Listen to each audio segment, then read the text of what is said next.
let's say you're either the manager or you run a company, and like you're the kind of figurehead or the person that people look to as the example. You know, you just mentioned that kind of practicing empathy, you know, showing it, engaging in it, people then want more. But especially when someone is that kind of leader that people look to, there's so much responsibility almost in you know, kind of daring to make the change.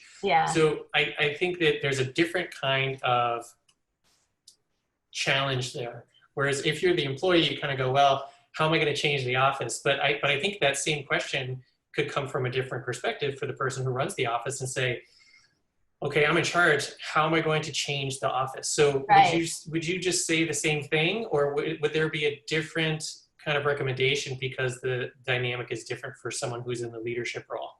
That's one of the things I love about this model, is that it takes these concepts of emotional intelligence and makes it really practical in the 4 quadrants. So I think for leaders, being able to practice the radical candor themselves is really important, but also being able to recognize it in their team dynamics. So just as you were saying that you could easily recognize in the 4 quadrants where different people you've worked with have been, or I would challenge too, we've all played in all those quadrants before, depending on circumstances.